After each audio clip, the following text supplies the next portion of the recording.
All right, so here's the problem. Everyone's obsessed with red flags, right? Narcissism, avoidance, gaslighting. Is my partner secretly manipulating me? And I get it. We have to protect ourselves. The last thing I would ever want is for you to get into a relationship with someone who eventually neglects or takes advantage of you. But here's the issue. Actually, there's two issues. One, the absence of red flags doesn't mean the presence of green ones. And two, especially when we're dating, there aren't going to be very many red flags at first because we're all on our best behavior, especially a narcissist. So then what's the solution?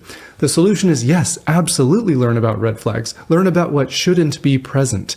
But just as important, also identify what should be present, what green flags you should look for in a partner. Because once you truly understand green flags, it's so much easier to spot red ones. And that's not always the case the other way around. Learn about what you deserve: kindness, mutual respect, reciprocation, emotional safety. It's much easier to spot the fake versions of those. It's actually counterproductive to spend a whole lot of time analyzing, is this person a narcissist?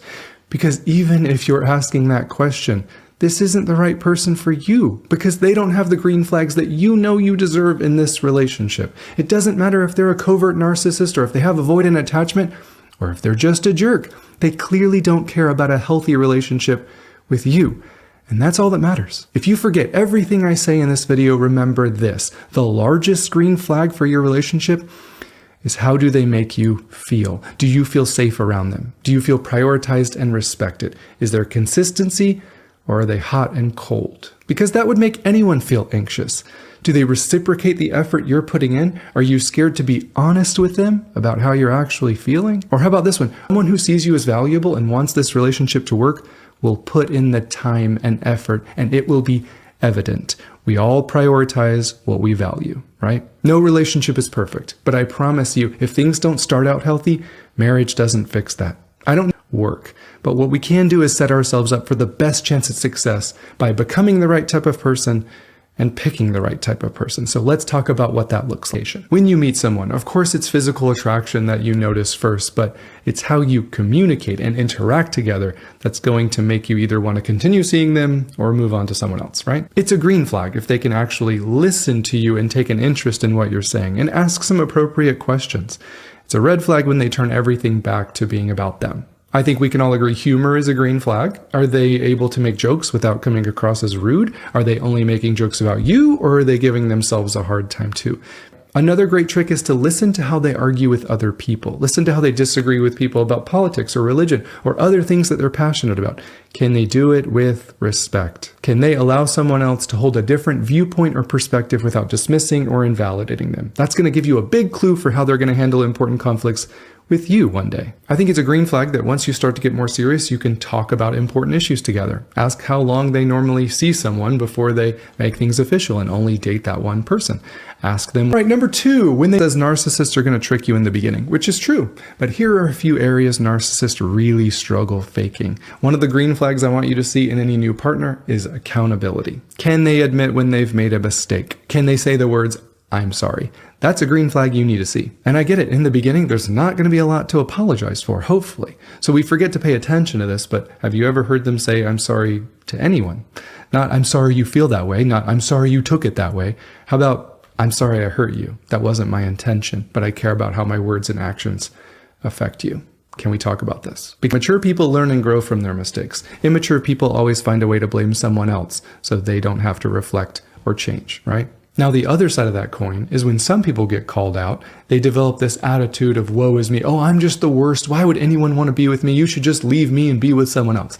That's not humility, accountability, or maturity either. That doesn't make them a bad person, but it's a sign that there's some healing that needs to take place. Because you can be prideful and never admit you're capable of making a mistake, or you can be shameful and think you are a mistake. Neither of those actually repair the hurt or rebuild trust with your partner. Big difference between green flag when someone can give you admiration and praise. They can say, "I'm so happy for you. You worked so hard. You deserve this." It's a red flag when someone says, "Great job, but you would have never been able to accomplish that without me and my help."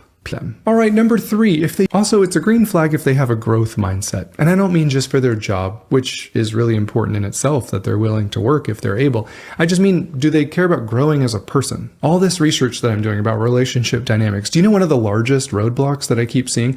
People aren't self-aware. They aren't emotionally maturing. They have no capacity or desire for self-reflection, which is essential if we actually want to connect and experience intimacy and closeness with another person. I mean, think about it. If you don't value your own awareness and connecting with yourself, you're really going to struggle staying connected to someone else. And so how do we can also green flag when you're dating someone who is actually interested in becoming a better version of themselves. I'm so sorry. I can see how when I told that joke about you at the party, that really hurt you and you felt rejected. That was wrong. Thank you for telling me how you feel. And then we change accordingly because the best apology is changed behavior. Lastly, how you manage conflict is oftentimes going to be the determining factor of whether your relationship thrives or dies. So learn how to do it respectfully right off the bat. Trust me when I say it's worth the risk of discomfort to be honest about your boundaries, because conflict is either going to build trust and connection or it's going to break it. It all depends on how you both handle it together. Number 4, move on. Another green flag is, do they see you as an equal? Because if they do, there shouldn't be any dominance in this relationship. You never deserve for someone to speak down to you or call you names or touch you when you don't want to be touched. Dominant people have no issue looking down their nose at you and making those critical and disrespectful comments towards you, but they would never tolerate that same behavior from you, would they? That's the things that you need to be paying attention to. You deserve someone who cares about respecting your boundaries. And if you feel scared to set boundaries or be honest about how you're actually feeling, I would strongly encourage you to speak to a professional about that. The truth is, mutual respect is essential. That means treating the other person the way you would like to be treated as well, like you're valuable and worthy of kindness and consideration, because you are. We respect our partner by learning about them. What are their preferences and values? What do they need to feel close and loved in this relationship? What are their boundaries around sexuality, conflict, in-laws, work? Self-centered people never think about asking any of those questions, but self-centeredness and love don't coexist. It's a green flag when each partner actually has a desire to feel like a team in this relationship. And teamwork demands that we talk about things like the domestic labor and the mutual chores. It's a green flag when we can check in with each other. Hey, how are your stress levels? Do you feel overwhelmed? Would you even be able to come to me if you felt neglected or overlooked? I mean, you want to talk about the ultimate green flag? That's being humble enough to invite your partner to be honest about how they actually feel, even if it causes some discomfort in you. And I'm not... Okay, number 5, are they trustworthy? Probably should have been number 1. I'm sorry about that. I just thought of it. So if you could pretend that that's higher on the list, that would be great. So what makes someone trustworthy? First, they follow through on what they said they were going to do. Their actions match their words. They are reliable. And if something happens, if they make a mistake, they forget, of course, we're all human. They own it. They don't immediately blame everyone else or everything else. They apologize and they move on with some sort of a plan or communication for how they're going to learn and grow from this experience. That's called maturity. 2, are they honest and transparent? That doesn't mean they tell you every detail about their life. It just means they aren't purposefully hiding things from you. Trustworthy people have integrity. That means doing the right thing even when no one's watching you. If your spidey senses are tingling and this new person seems like they're consistently lying or deceiving you or something's off, you're probably right. The truth is, trust isn't simply confidence that someone won't cheat. It's the foundation of a healthy relationship that everything else rests on. Trust is actually a sense of safety and security that this person cares. If I need them, if I can reach for them, they will be there for me. They show up. I know that I matter to them.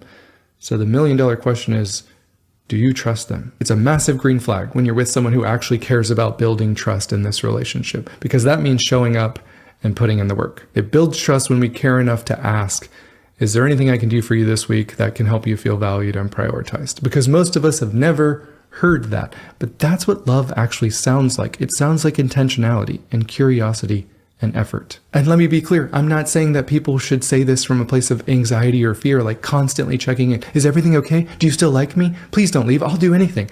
Of course, that would be a turnoff for anyone. That's not maturity or love. I'm just saying that when you care about someone, check in with them, reassure them. Hey, if you need something, if you feel like something's off, I want to be a safe place where you can share that. That's what builds trust over time. Intentionality, mutual sacrifice, mutual respect, consideration, affection, attention, safety, vulnerability, putting in the work of selflessness and emotional connection together. This is what makes your bond strong. Ignoring this stuff just weakens your bond. All right, number 6 is independence. Now, one of the first tells of a narcissist is them love bombing you, showering you with attention and love and praise, telling you they've never felt this way about anyone, right? Twin flames.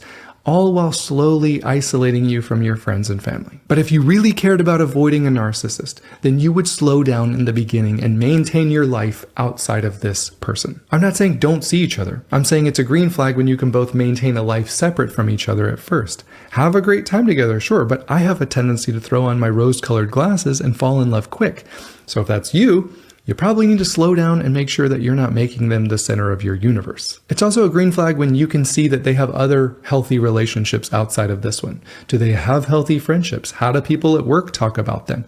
Do you feel comfortable around their friends? Because I've seen those alpha male videos where they teach guys how to ignore girls so that they'll like them. They aren't allowed to initiate. They never give a compliment. They play these games where they're very distant and they never text you because that's what they were told makes you want them more. This is manipulation, and it's called being an a-hole. And it does work with some women, but it's usually unhealed people who have had some trauma in their life and they're used to chasing people for external validation of their own worth and value. So congratulations, you triggered her abandonment wound to get her to sleep with you. What a great example of a real man you are. Not to mention that all of these alpha males never have consistent, stable relationships because being an a-hole might attract women. It doesn't keep them. All right, moving on. I think it's a green flag when a person you're dating has purpose in their life. They're driven towards some sort of a goal, right? They're already a well-rounded individual. They aren't looking for you to save them. It's attractive when someone doesn't actually need us, even though that seems counterintuitive. That doesn't mean they don't want you in their life, but they don't need you to be happy. Now, of course, this can get tricky because some people are so driven, they prioritize work and hobbies above everything else.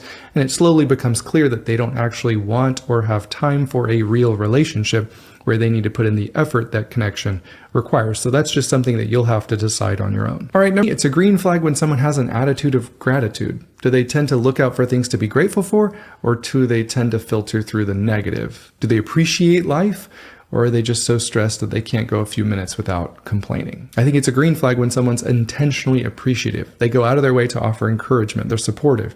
They're generous. They're thoughtful. You told them about your job interview tomorrow, so they texted you an hour before and said, hey, you're going to knock it out of the park. I'm really proud of you, babe. These are the little things that people fall in love with. These are the little moments that build the most trust and help us feel loved and supported. It's greeting them at the door, giving them a hug goodbye. It's playfulness. It's your humor. It's having fun together. It's intentionally setting aside time to reconnect through talking and touching and doing something with them. Doing the dishes so they don't feel like it's always their responsibility. Learning about their dreams and desires and needs. This isn't the extra stuff. This isn't going above and beyond. The experts all agree.